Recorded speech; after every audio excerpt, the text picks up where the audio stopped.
What you want to understand here, and I think this is something that most Americans don't understand. Please explain. Israel is in really deep trouble.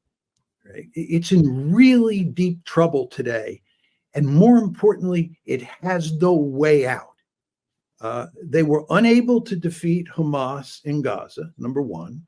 Number two, they're stuck in Gaza, right? They're not getting out. And you remember they left in 2005 because it was a hornet's nest. They're back in there. Right. Number three, they have no meaningful military solution against Hezbollah. They cannot defeat Hezbollah.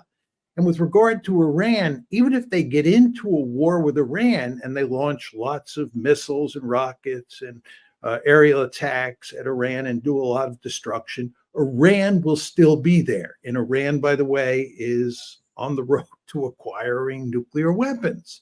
So they have all of those external problems. Then they have these wicked internal problems, which we saw on display earlier this week. What's on display these days is manifest evidence that Israel is heavily dependent on the United States. They cannot fight these wars. They cannot continue like this without American support. We have given them $18 billion in 2024. Just think about that, $18 billion. And we help them in their military fight with Iran on April 14th. We are giving them all sorts of weaponry. They need us. They need us to provide diplomatic support. So this is not quite the independent country that Israel likes to think of itself as. It is heavily dependent on the United States. So when you take all of these factors into account, you then ask yourself the question, how can they get out of this?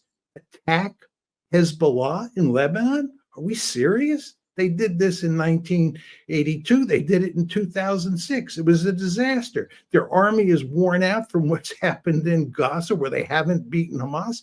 They would be insane to invade Lebanon, even if we were to help them. So how do they fix that problem? How do they fix the problem in Gaza? All of these problems are unfixable. They are in trouble and they are digging deeper. دیدن نادیده ها